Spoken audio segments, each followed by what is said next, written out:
경기도 광명시의 한 식당.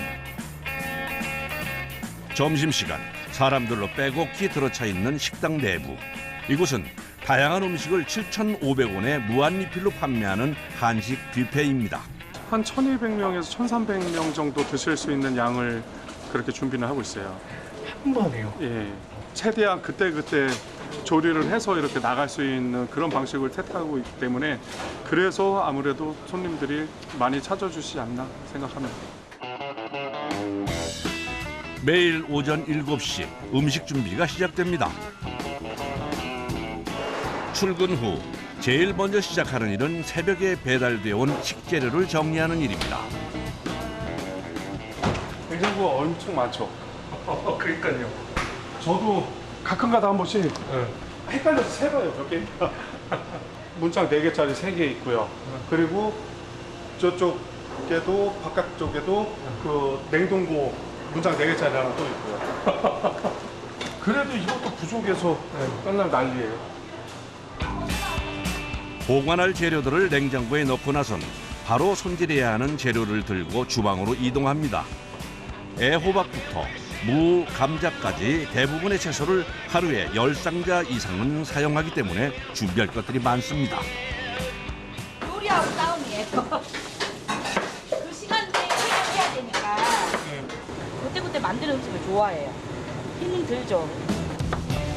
지금부터 본격적인 전쟁이 시작됩니다.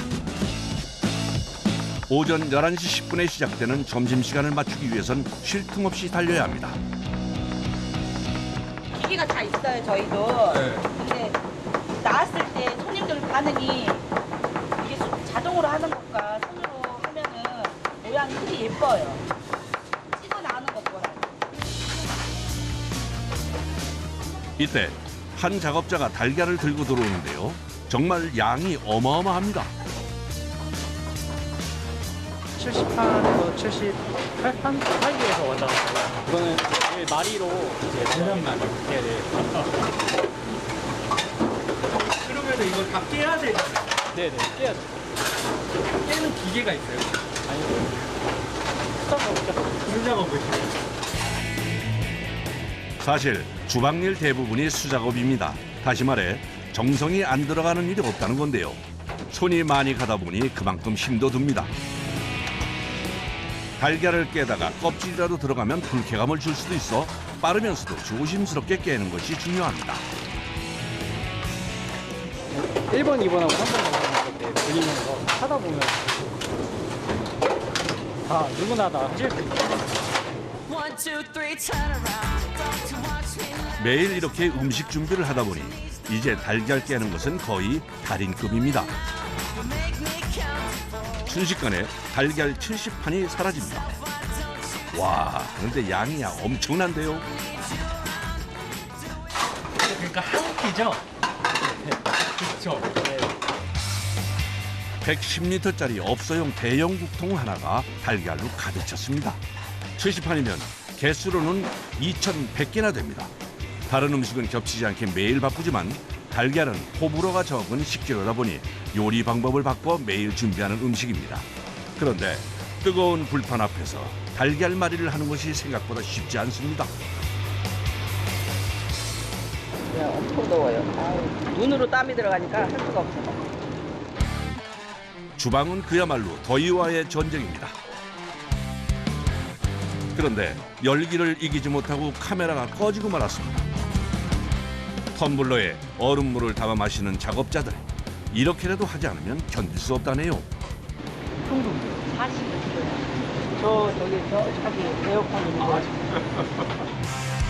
실내 온도는 무려 50도. 고장난 거 아니에요? 열기가 대단하지 않아요? 그러니까. 집에 나중에 많이 잡수면 암소리도 안 하고 감사하게 먹어야 되고. 그렇지, 얼마나 힘들면 그 음식 하나를 할 때 얼마나 공이 들어가요. 작업자들의 공들여 만든 달걀말이가 예쁘게 완성됐습니다.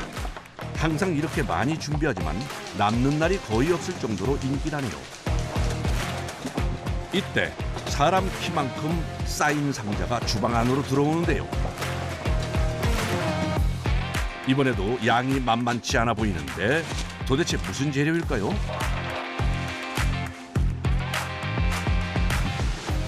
등갈비요. 예. 280kg 정도 지금 주문했고요. 매일 한 가지씩 고기로 만든 주 메뉴가 나오는데요. 오늘의 메인 메뉴는 소갈비찜입니다. 고기 메뉴는 다른 음식보다 양을 넉넉하게 준비해야 한다고 합니다. 해동하면서 피물 한번 빼고 이제 조리하면서 이제 갈비찜으로 졸여가지고 이제 한 11시까지 맞춰가지고 나갑니다. 해동된 소갈비는 먼저 30분 정도 삶아서 물을 버린 후에 본격적인 조리에 들어갑니다. 그런데 소갈비찜에 간장이 아니라 된장을 넣습니다. 갈비찜이라는 게 한 번에 졸이는 방식을 택해야 되는데 이 대량 조리이다 보니까 어쩔 수 없이 시설적인 한계랑 그런 걸 고려했을 때 된장을 넣어보니까 여기에 고기도 약간 연육작용도 되고 된장을 채택해서 지금 사용하고 있습니다. 이번엔 작업자가 토치로 채소의 겉면에 열을 가하고 있는데요. 특별한 이유가 있는 걸까요? 살짝 단맛이 올라온다고 생각을 해서 양식 조리 기법에서 스탁을 끓인다고 하는데 이제 약간 그거랑 이제 최대한 한식에 가깝게 이렇게 한번 만들어 보려고 노력하고 있습니다. 갈비찜에 들어가는 채소는 고기와 함께 끓이면 뭉개져 버리기 때문에 이렇게 따로 조리해줘야 한다고 합니다. 양념을 넣고 1시간 30분 정도 끓여줘야 하는데요. 눌어붙지 않게 저어주는 것이 중요하다네요. 그런데 양이 많으니 무게 때문에 젓는 것이 쉽지 않습니다. 조금씩 하는 이유가 뭐예요? 그래야 이게 고기가 뼈랑 살이 분리되지 않고 이게 좀 유지된 상태에서 뭔가 손님들이 받아서 드실 때도 뭔가 좀 좋을 것 같아가지고 이렇게 조금씩 나눠서 하고 있습니다. 드디어 소갈비찜이 완성됐습니다. 야, 소갈비찜 1,300인분은 처음 보는 것 같은데요. 양도 정말 많지만 군침도 많이 도네요. 야, 맛있겠다. 음식이 하나 끝났다고 쉴 시간이 없습니다. 준비해야 할 음식이 줄을 서서 기다리기 때문인데요. 이번엔 고기 완자전입니다.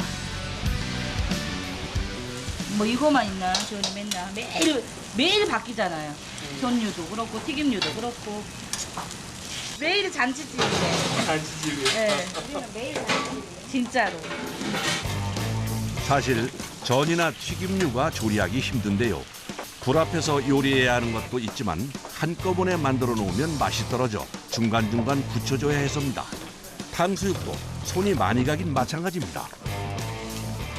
이게 웬만한 중국집에서는 이렇게 전부 앙금을 만들어가지고 이렇게 탕수육을 튀기거든요. 탕수육이 쫄깃쫄깃하고 바삭바삭해서 손님들께서 더 하시는 것 같아요. 전과 튀김류의 음식이 많다 보니 사용하는 기름의 양도 상당하다고 합니다. 예, 4톤 정도 사용하고 하루에요? 네, 적은 편은 아닌 것 같아요. 손질된 재료를 구매해 사용하면 편하지만 맛도 떨어지고 가격도 비싸지기 때문에 원재료를 구매해 손질부터 조리까지 직접 합니다. 쫄깃하고 바삭한 탕수육이 완성됐습니다. 주 메뉴의 조리가 끝나고 나머지 반찬들의 조리가 시작됐습니다. 애호박 볶음부터 잡채까지 종류도 참 다양합니다. 다른 거 많은 거. 글쎄요, 한 5, 60까지는 되지 않을까요? 5, 60까지. 네. 넘지 않을까? 정확히는 모르겠어요. 식당을 찾는 손님이 많으니 식판의 개수도 정말 많은데요. 본격적으로 손님이 몰려오기 전 서둘러 식판 정리를 하는 작업자. 그런데 식판을 비스듬히 세워놓는 것이 이색적입니다. 약간 무너질 것 같아요. 그러니까 좀 보기에는 좀 아슬아슬해 보이잖아요. 예. 근데 그 아슬아슬해 보이는 게 오히려 더 안정성을 가지고 있는 거예요. 보시면 약간씩 지그재그로 이렇게 돼 있는 거예요. 일부러 그럼 이렇게 네. 기울여 놓은 거예요? 기울어 놓고 앞으로 기울이고 이것도 나름 해본 결과 네. 최선의 방법. 그래서 좀 높이 이렇게 막 쌓으려도 괜찮더라고요. 똑바로 세우면 무게를 이기지 못하고 쓰러질 수 있다고 합니다. 영업 시작 15분 전 마음이 바빠지기 시작하는데요. 벌써 기다리는 사람들이 길게 줄을 서 있습니다. 조금만 기다리세요. 마음이 너무 급해요. 하다 보면 시간 다 가거든요. 이게 가직도 많다 보니까 제 머릿속에 이거 하고 이렇게 준비가 돼 있어요. 작업자가 준비된 음식을 밖으로 가지고 나가 테이블에 올려놓습니다. 음식들이 모두 제자리를 찾고 이제 손님을 맞을 준비가 끝났습니다.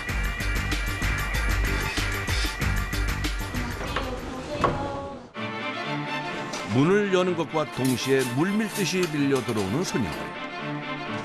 음식은 국까지 더하면 한 끼에 9가지 반찬이 나오는데요. 특히 직장인 손님들이 많이 찾는다고 합니다. 여기 음식이 맛있어요.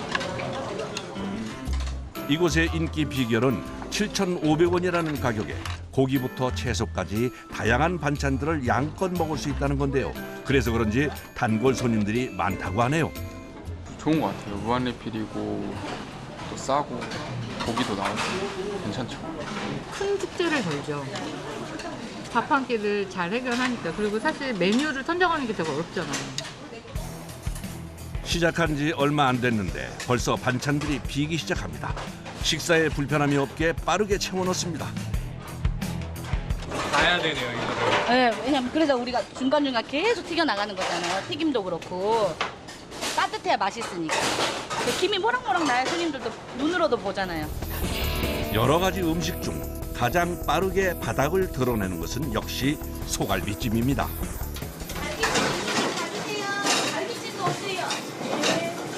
이럴 땐 어떻게 해요? 그러니까 갈비찜이 아니더라도 이제 다른 걸 준비를 조금 해놔요. 네, 비슷하게라도. 혹시 모르. 네, 혹시 예, 항상. 갈비 재는 거야. 비상 상황을 대비해 준비해 놓은 메뉴는 돼지갈비입니다. 맛이 배게 미리 양념을 해놨기 때문에 빠르게 구워만 나가면 되는데요. 급하다고 대충 구워나갈 수는 없는 일. 맛을 내기 위해 작업자가 정성껏 굽기 시작합니다. 돼지고기에서 이제 나게 될 잡내나 아니면 약간 그런 향들이, 안 좋은 향들이 이제 같이 날아가게 되면서 조금 좀 더 식사를 드실 때 맛있게 드실 수 있을 것 같습니다. 메인 메뉴가 없으면 큰일이기 때문에 어느 때보다 빠르게 돼지갈비를 구워냅니다. 우리 다 했다고 쉬는 게 아니네. 그럼요. 3시까지 쭉. 1,000명이 넘는 손님들의 식사가 이제 끝이 보입니다. 아침 7시에 나와 오후 3시까지 한 번을 앉아보질 못할 만큼 일이 참 고됩니다. 저희는 바쁘니까 하루가 금방 가요. 하루가 이렇게 바삐 일하니까 하루가 금방 가. 다 요리하시다가 이렇게 되신 거죠? 아, 네, 좀 많이 되었던 것 같아요. 음식이 조금 약간 마음대로 안 나왔을 때, 그때 손님께 드리기 좀 약간 죄송스러울 때, 그 정도로 제 마음에 차지 않을 때, 그때가 좀 많이 힘든 것 같습니다. 오후 3시 폭풍처럼 몰아치던 점심시간이 끝났습니다. 힘들어. 아, 점심 영업을 끝내고 오후 3시가 훌쩍 넘어서야 식사를 합니다. 저는 그냥 제가 먹을 거 그냥 대충 하나 챙겨서 먹고 말아요. 입맛이 별로 없어요. 새벽부터 정신없이 바쁘게 땀 흘리며 일하다 보면 사실 밥이 잘 넘어가지 않을 때가 많습니다. 너무 지쳐서 못 먹겠어. 입맛이 없어. 그래서 살이 이렇게 포동포동해. 이해가 안 되지. 나도 그래. 힘들긴 하는데 그 모습을 보고 있으면 뿌듯하죠. 다. 여사님도 그 마음으로 일하시는 것 같아. 다. 그럼 내 음식을 맛있게 먹고 왔을 때. 그쵸?